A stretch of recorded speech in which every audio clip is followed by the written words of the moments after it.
I just learned about what girdles were actually like to wear from this book that I'm reading by Danielle Friedman. Shout out to Danielle. She'll be on the other podcast that we make very soon. We make another podcast. Go subscribe to it. It's called The 12th House. But she's talking about the evolution of workout clothing and fashion. And she was interviewing women about what girdles were actually like to wear. And it was painful to get in and out of them. And it stuck to you like rubber. Basically, if it wasn't painful, it wasn't working. Oh my God. Was it like you would get into a girdle before you'd exercise? Or like. No. That was under your skirt, essentially. In the 50s. Not a corset. The midway between a corset and graduated from a corset to a girdle to control top pantyhose. Now we're at Skims, ladies and gents.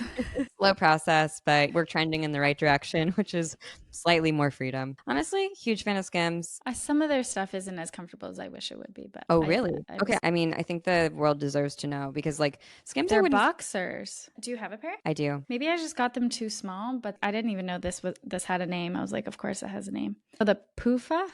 Oh yeah, Fupa. Fupa. Where did that come from? Yeah, the front butt. It's called your organs. Yeah, it's your uterus, so it's not really a fupa. I'm just a baby maker. This is my incubator. Can you stop trying to shame me? Because this is my only purpose on this earth, so. Apparently. You won't let me be anything else. Jeez. But the way they hit, because they're high-waisted, it's a little like fupa highlighting. I like that. Fupa highlighting. I'm Michelle. I'm Wallace. And welcome to Good for You. Good for you, man. Good for you. Good for you. This is a podcast where we talk about the things that we've ghosted, the purchases that haunt us, and conscious consumerism gone rogue. And it's a good time. Wallace, how'd you distract yourself from your impending mortality this week? Right. It must have been hard because your impending mortality was just staring you in the face. Yes. I successfully blacked out at 9:30 p.m. on my birthday. Welcome to your 30s. I was like, 31, here we go. Looks a lot like 21. Yeah, whoa. Haven't come very far. We need to have a conversation with ourselves, Wallace. What made you black out? Was it Red Bull vodka? Was it Sparks, or was it a more classy adult drink? I didn't eat all day. That's not a good thing to do before you drink any alcohol ever. Or just full stop. Yeah. I was distracted. I was at the movies. I was walking around. New York is one of those places where it's really easy to go 13 hours without eating and like to have 17 coffees instead. I was overstimulated. So I hadn't eaten much, and then I had a martini. And that was the first mistake. Oh man, that's brutal. That's a death wish, my friend. It was delicious, but then no matter how much food I ate after, any other alcohol that entered my body went straight to my bloodstream. But it was great. I went to bed early. I woke up at 6 a.m. the next day, and I was like, wow, let's carpe the fucking diem. Like, why aren't any of my friends talking to me? Why is everyone looking at me? No, I usually end up crying about something, so...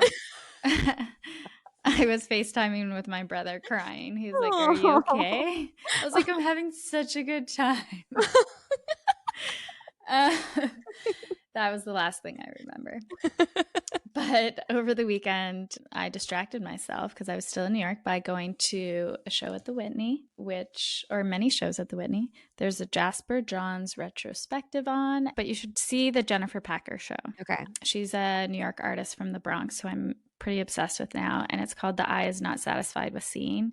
And she does amazing portraiture, and she also takes funeral bouquets and does an interpretation of them that is just so expressive and kind of haunting and ethereal. And she deals a lot with police brutality in her work. She has a piece about Sandra Bland and Breonna Taylor.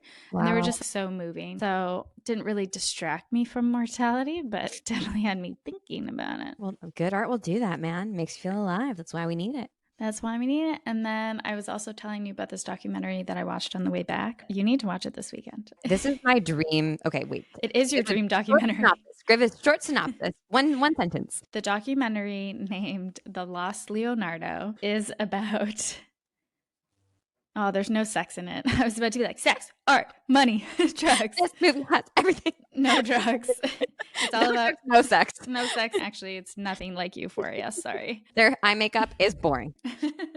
Yeah. TLDR. I forget the name of what they're called, but it's these guys who hunt around for lost masterpieces to sell them at a higher price. And it hurts to see people living your dream. Well, not a lot of women in this. Not a lot of women art hunters. No. Lots of women art restorers who are very talented, but they buy a painting that is thought to be, and maybe is, hot debate, we don't know still, a lost Leonardo da Vinci painting. Leonardo DiCaprio painting. Oh my gosh, he actually makes an appearance in this movie. Shut the fuck up. His head's so big. Have you ever noticed that? He has the biggest head. Biggest head, little body. Yeah. The reason you need to watch it is because you need to understand how it goes from being purchased for $1,100 on the internet to being sold at Christie's for $450 million. Oh my God. Art is a scam. But also, that sounds amazing. So Christie's is a scam, I will say. 100%. That's how I distracted myself. That's great. What I mean, about you? My favorite movie is National Treasure. Like, I'm not, like, my real favorite movie is National Treasure. I could pretty much always, that and The Devil Wears Prada, no matter what, always in the mood to watch them. Always, constantly. Very quotable films. We stan Nicolas Cage. What did you do? What distracted you? This weekend, I went viral on TikTok. So that was dysregulating. Kind of always is. A little, nerve-wracking. And is about to happen again. I know. We talk about this in our digital altars class. I love making content on TikTok, and I never really know what's going to go viral and what's not. I think in general, when you make content, you sometimes you think oh, this is going to be fucking amazing. And then you get 3 views or 4 downloads. And I made this really off the cuff video about Glossier laying off 30% of their team last week and explaining it and blah blah blah, and people fucking loved it. And I actually wrote this article for the Cusp, so it was just which if you are not in, you should join so you can read. I mean, honestly, this is kind of maybe don't do this. I probably shouldn't be giving you this advice as the business owner, but you get 2 weeks for free in the Cusp, so you could just join the Cusp and you could go read the really good article about Glossier, breaking it all down from the inside, plus some leaked information from an internal document that I got my hands on. Scoop. That got pulled off the internet. So it's not, you can't find it really. I don't know where else it is, but it's hard to find. So you could just join for the 2 weeks for free and then leave if you really wanted to, but you're not going to want to because it's what we make is really good. And I'm about to break another story in the Cusp that I'm currently researching. So it's about the New York fitness world and it's a juicy one. But anyways, yeah, I did that this weekend and that was really surprisingly nice to see that people were liking the content. I feel like I'm the nosiest person on the planet. I want to know everything. I want to know the tea. I want to know what's happening. I want to know all the inside hot goss. I fucking love that shit. Even for industries that I'm not part of. I think that's what it is. I'm oh, you guys are like me. You you want to know the inside baseball. Cool. That was it. You look pretty. What did you say? I said you look shitty. Good night, Denise. But speaking of inside scoops baseball, and crumbling tech companies, this week's bestie is Peloton bikes, the actual bikes. Are you besties okay? Because you must be bikesy okay. You a little lonely? How you doing? Are you worried? Are you worried that you're going to be the last one? You're not going to have any more family members? Is your seat a little cold? Yeah. You must be, just shaking in your flywheels. They're all in the liminal space of between somebody's closet and the Facebook marketplace sale. Yes. Oh, I was thinking the Peloton bikes that just haven't been sold yet, that are sitting in some factory in China that are just at least they have company because there's so many of them. They're all hanging out. They're the toys in Toy Story that are are we ever going to be played with again? Are we ever going to be bought? And then, of course, the Pelotons in people's houses that haven't been used for months and months are just oh my God, please don't garage sale me. Please don't. I'm really warm with all the clothes that you've been hanging on me. I felt really cozy for the past few months. I don't want to leave. I'm part of the family now. I've seen your drama. Well, Peloton bikes are just quaking because Peloton's had a big shakeup. Unfortunately, they fired 2,800 people, which is about 20% of their workforce. Okay, this got to me. 20% of their workforce. They have over 14,000 employees. Yeah, I know. I also didn't see where those employees were from, but I'm assuming they're manufacturing people because they shut down the Ohio. They were going to have a distribution center in Ohio and they just basically abandoned making it. That also sucks because that's a place in Ohio I'm guessing probably really was needed the infrastructure and the jobs. Anyways, fucking Okay. sucks for the people who work at Peloton, and also they fired their CEO. Sucks less for Yikes. him though because he had stock options. I think he walked away with like 110 million. Just a little mini bag to go. Casual severance. You just like 6 months. I think that Peloton's going to get bought. I think that a bigger public company like Nike or Apple will buy them because they're That like is- basically on sale right now. I think their biggest asset are their instructors, their cult personalities. Like, what is Cody Rigsby going to do? Where is he going to go? He needs. Netflix. Oh, Could be actually. cool if Netflix acquired them because Mm. Netflix doesn't have hardware. So I they feel could. like Apple makes sense for that reason, or Nike. I agree. I think Apple's going to be the move because do you remember when they tried to do Apple Plus Fitness and they had like all these like I think celebrities? they're still doing it. They probably are because they like spent $1 bajillion acquiring all these fitness instructors. But like, I do not think that went anywhere. I don't know a single person who is trying to close their loops or close their rings or whatever the fuck and who's doing Apple. Did you ever have one of those like jawbone wrist things or like a glorified pedometer basically and like you had to do a 10,000 steps? It's very off-brand for me. Yeah, you don't like things that aren't aesthetic. I don't know. It's basically an iPad attached to like a giant iPad on top of a. It's Nordic. not like also electroshocking your ass, so it's working out your butt muscles at the same time. Although that would be cool. That would be proprietary technology, and that might be worth it. And if you listen to our past few episodes, you've learned that body electrocution is the workout of the future. No way. What do you think the Peloton bikes? What's their like sandwich order? At this point, they've been on the no carb train for a long time, getting lettuce wraps. They're going full ciabatta right now. Got it, girl. I What do you like brioche think? bun, buttery brioche bun. This was a really entertaining, cascading story that all started with, and just like that, Big is dead on a Peloton. Yeah, I mean Peloton's really been in the news since like December a lot, and the just like that news definitely deflected from the more horrific, like a child dying on the treadmill. Oh, and that's why they recalled all of them. Oh Yeah, my God, and that's they like awful. kind of like buried that story that a child died on a Wait, Peloton. how did they die? I don't know. They didn't release details about it, but like, yeah. Also on Twitter, I found the company's deck that like, Yeah, they was, released it. why they want to fire the CEO. And one of the main slides was like child dies on treadmill and like they didn't do a good job basically recalling the hardware and people don't trust Peloton as much anymore. Do we think our bestie Peloton bikes are they okay? Are they thriving? I think we might see some Pelotons at some Goodwills in the future. I think so. I think we might see some Pelotons at like Home Goods for $2.99. Yeah, exactly. I think they'll be fine. They might not see that level of fame again, but they will survive. No, it's flat roads from here on out. Kick, push, coast. Get in, loser. We're going shopping. Wallace, what's haunting you this week? Other than maybe Peloton, who knows? What is haunting me this week? Haunting me are NFTs. Oh, me too.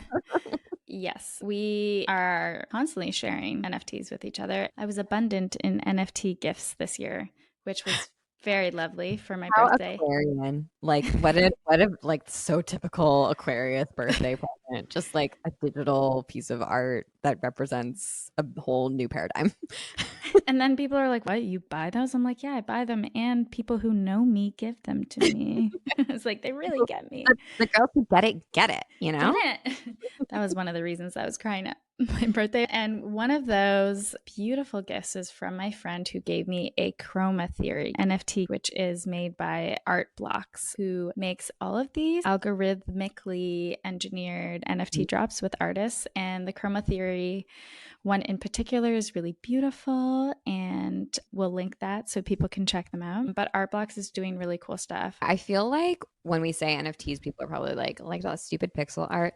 And there are a lot that are stupid and ugly pixel art that's like, ugh, did a boy draw this? Ugh, I hate it. Or a boy computer? No, thank you. Like, am I getting scammed like willingly? But also like, is that any different than the art world? Art, like physical art a lot of the time. Just saying, just throwing it out there. But you showed me this NFT and it's so beautiful. It's very aesthetically pleasing. But what's cool about a lot of the other NFTs is the community behind it and the initiatives and the roadmaps that these communities are building. And for example, the NFT National Parks, which somebody else also gifted to me, a special someone. A romantic special someone. Yes, this is true. If you're listening, if you're out there, you know who you are. Yeah, they donate proceeds of each NFT to various organizations. They're not actually associated with the National Parks Reserve, but that's okay. I'm sure the national parks love them. But I also did just join this newsletter that is curating NFT drops because it can get really overwhelming to understand when things are minting and how to get on the wait list. So we'll put that link in the show notes. What's it called? I think it's called NFT Future Res. Cool. Sounds yeah, fun. NFT Twitter is to your mental health. I will argue. And any hopes of productivity. Okay, cool. So I'm watching things to get on the wait list for. Okay, and the whitelist is? The whitelist is when it's basically private access to when a drop is happening. Basically the VIP hot girl list. You are in. The last thing I'll say is this at-home laser hair remover called the Nude. Oh. Which wait, what? I haven't bought it yet, but I'm really close because I hate going to appointments, period. See, I would literally rather do anything but book an appointment. You would think that it's something that you should enjoy. The only thing I like is getting my hair cut. That is the only thing. I don't look forward to any of it. Even like nice things like a haircut or a massage or a facial. I'm just like, it gives me anxiety. It's like, this is such a time suck, all of it. It is, yeah. Especially in LA, it's like you have to drive there. I just don't like appointments. But when I was doing it for maybe 6 months tops is laser hair removal. And I was doing it for my underarms. Okay. Because I hate shaving them. I always get irritated. The upkeep is ridiculous. And I know I don't have to shave them. I could just let them grow, but I just don't like it. Yep. So Instagram sent me this ad for this Nude laser hair removal. And NOOD. Upon some research, I discovered that there are many other copycat products. So someone is just white labeling this product and covering it in different packaging. We're pulling it up. It's called trynude.com for those of you who are listening and following along. Okay, it's a little zapper. But once I do this, isn't laser hair removal permanent? No. Oh, it's not? It's semi-permanent. Everyone I know who's done it has said it'll last months and then sometimes years, but it's not permanent. Whoa, that sucks. Okay, so I was going to say like, well, if it's permanent, then like you don't really need to buy this thing because then it's just going to be at your house, but not permanent. So that makes sense. When I went to buy my wedding dress, my mom was like, your armpits are disgusting because I don't shave my arms all the time. She was like, it looks really ugly and I'll pay for like laser hair removal so you do it for your wedding. And I was like, that's nice. I think that you're nice. And I didn't end up doing it because appointments are no. But also because I was like, on a principle, I guess Mom. I shaved my legs, so like I get it, but also like, should I be ashamed of my body hair? I was intellectualizing it too much, so I had like analysis paralysis. But I feel like now knowing that it's not like permanent, I'm like, okay, now I can like live with it. And no one should be ashamed. I think it's like I wish I was more comfortable with more hair there. I'm just not. Hey, to each their own. And this isn't permanent. So you know what does kind of freak me out though is when people do like total laser removal on their hoo-has and then they just like have no hair at all and it's like Barbie or like prepubescent. And I'm like, I don't know if I feel good about that. Who am I to judge? But like, these beauty standards, can we investigate them just a little bit? I mean, to each his own. But I couldn't do the bald thing. It's a little too freaky. No. And I've had a Brazilian multiple times. Yeah. Never again. Although my friend did show me her birth video, which was honestly beautiful. I cried. Sounds great. Well, she was very adamant about it. She was like, you got to watch it. That's like when you're at the end of a marathon. It's like when you reach the finish line, like you want everyone to see it. And like you just did something amazing. Like it's worth celebrating. 100%. So she was showing me the video and I was like, first of all, great lighting. What is going on here? This is ring like, light? Yeah, I was like, did you bring a light to the hospital? Is it an LA hospital? Because I bet they had a ring light there already. Yeah, just for the badge. No, it was her doula who took the video. Nice. Yeah. And she was like, we never discussed it, but my doula took the best content throughout the whole birth. I was like, oh, so really? Something that they think about. The doulas are like, this is important because also that's how doulas get found, right? When mom shares the image on Instagram and it's like photo by my doula, shout out to my doula. Yeah. Like, listen, that's just business. Saved my life and makes great content. So the three of us are watching this video together, me and her husband. And I was like, your vagina looks immaculate. And she was like, I had to get a Brazilian. And I was like, how did you do that? Brazilian? Did that force her into labor? She is one tough cookie. She has the highest pain tolerance of anyone I know. She's also just got a stomach of steel, this woman. And she was like, yeah, I got a Brazilian all throughout my pregnancy. And she was like, I'm so happy I did. I felt so much better about it because she was just getting them all the time anyway. So she's just like used to them. Okay, so it's normal. It's the usual. It's the usual. And I was like, wow, it looks fucking amazing. I was like, this is like a porn vagina giving birth. Wow. So You should put that up on Pornhub. Educate the folks, 100%. Wow. I mean, I wish I could pull. I love nothing more than a clean butthole. Like a hairless totally. butthole. Actually, getting your butthole waxed is The kind of best like part. a kind of wonderful feeling. But when it grows back, don't love that. Very scratchy. And I have very sensitive skin and I cannot wax anything on my body, including my eyebrows or my upper lip. So that just doesn't work for me because it's the opposite of sexy. I can't do it on my face either. It's like pustules. Like I get little like bubble like whiteheads. And you can imagine what that looks like down there. I really struggle with ingrown hairs. It kind of Same. sucks. Same. So do you not wax at all? No, not anymore. I That's did amazing. I did during my very slutty phase in New York. Mhm. And I was just like, I'm going to make this work. I'm going to Yeah. make this work. And Yeah. I'm a Brazilian girl. And then I Yeah. moved to LA and I was like, I am not a Brazilian girl. I can't do it. Nope. Can't sit in a car after Brazilian. So I'm not going to do these. And yeah. Do you do nothing now? No, I just shave. Like I know what to do Oh, that's smart. with the situation down there. You know the angles because the hair grows in all different angles. Yes. And I noticed that I don't get ingrowns. It stays smoother longer. It's just like better for me and my hair and my skin. Will the nude work? Like, could you use the nude? Would you want to use the nude down there? Because I would see why not. I feel like that's the place that I would actually like have the patient. That's what I would want to use it for.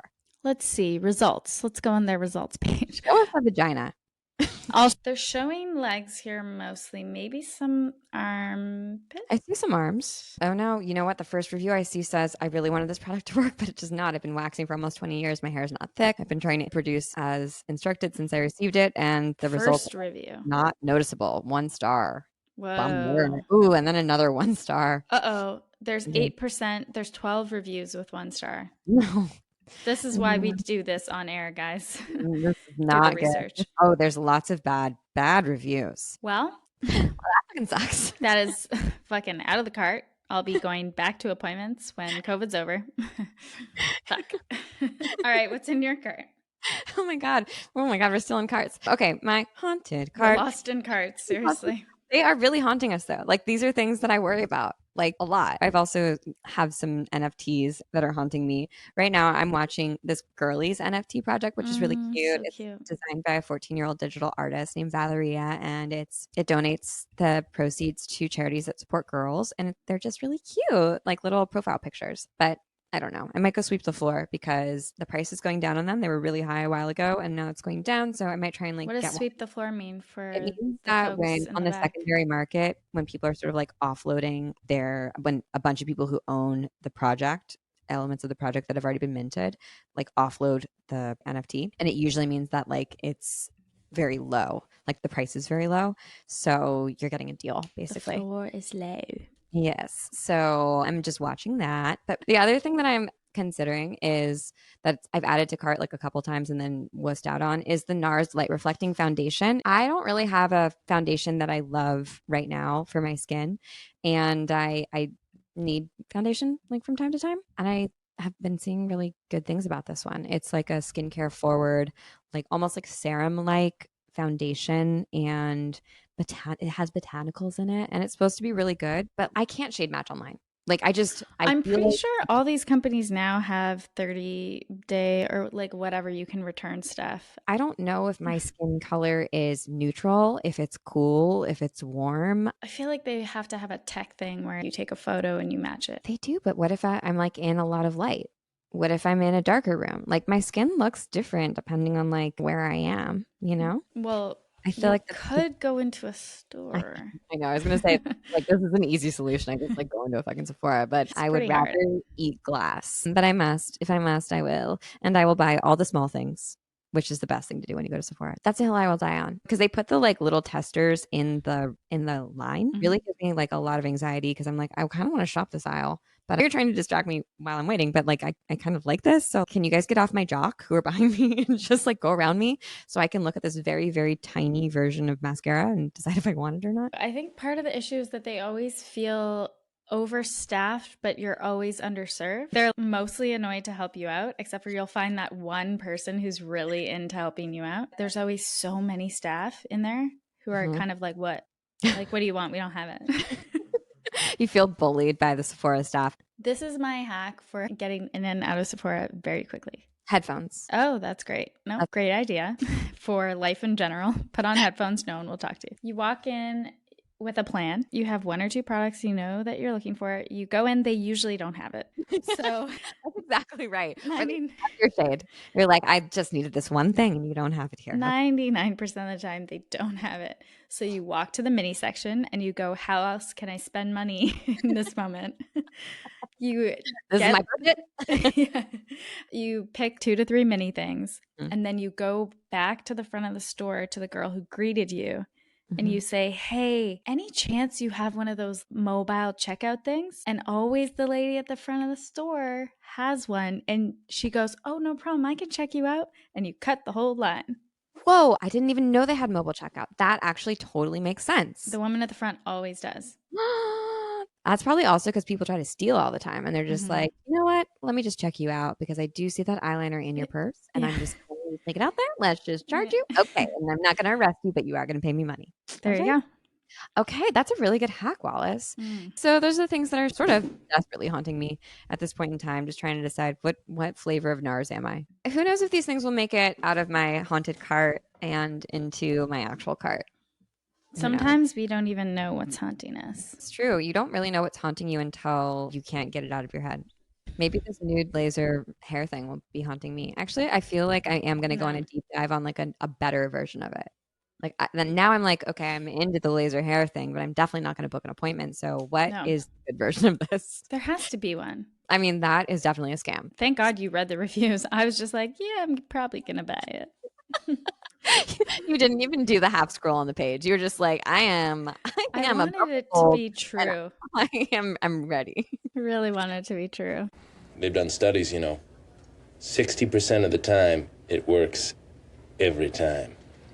That doesn't make sense. I mean, speaking of, my sexy unique scam this week is an Instagram ad that was served up to me. And now we're roasting it on this podcast. Let's hear it. Okay, so I shared it in the group text, and I do think this is a sexy, unique scam, but I have to give them points for creativity. So the brand is called Everest, Everist. HelloEverest.com is the website, and basically this looks like one of those aluminum toothpaste, the really expensive toothpaste, David's toothpaste that you can like buy at Erewhon. It looks like that, and the website says it's hair and body concentrates for eco-optimists. Clean ingredients, no single-use plastic. And basically, it's a concentrate paste version of shampoo, conditioner, and body wash. And they say most shampoos, conditioners, and body washes are more than 70% water. This is the first patent-pending waterless concentrate for hair and body. And they're a paste that is fit into a 100 milliliter travel-friendly aluminum tube. And they're supposed to last for a month. I think it says 30 washes. So, okay, branding's cute. First red flag. Is there cute branding? No. First red flag was for eco-optimists. Is this a new what does that even of the mean? market? Yeah, like who are eco-optimists? They're like Gen Z, the eco-optimist generation. I don't know a single eco-optimist. Nope. I feel like everyone's like, have you seen Look Up? It's not good. I think what they should really call this is, or the real market sector is, the end times generation. We're not the millennials anymore. I at first was like, okay, cool. I like the intention of this. Like, obviously they're trying to be eco-friendly. But then the more I thought about it, it made me like more angry. And I also was just thinking like, okay, well, if they're the anti-shower gel, isn't that basically just like a bar of soap? Right? Isn't a bar of soap a soap concentrate? I would take a bar of soap in this form as opposed to bar soap. For real. No one wants to see bar soap in your shower anymore. Stop trying to make it happen.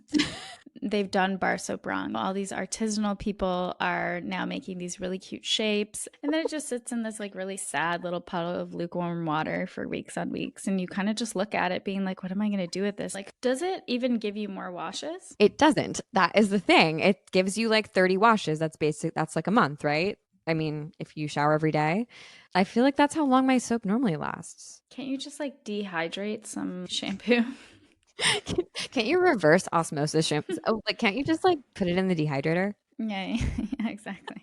Like a shampoo jerky. Actually, that would be so fun. Little shampoo jerkies, basically. And then you like rub them on Yeah. you rub them on your head. I want to try this. I mean, listen, I don't want to shit on them. They are female founded. I think they have a good idea here, good intention. I just feel like, is this really a product that we need? We have bar soap, but I could be wrong because Wallace, you were giving a great case for how many people hate bar soap. I like it. I just wish that they would lower the price, up the usage. Okay, how much would you pay for this?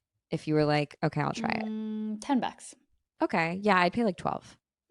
That seems like a lot, but I would I would do it. I'd be happy with it for $10. Currently 24. Not happening. That's a no for me. Anyways, kind of a sexy, unique scam, but also like maybe go try it. If you guys try it, let us know how it is. If you try it after we were shitting on it for 20 I mean, minutes. people will. I'm sure there are people out there who are like, yeah, I also hate bar soap. So I mean, it does look cool.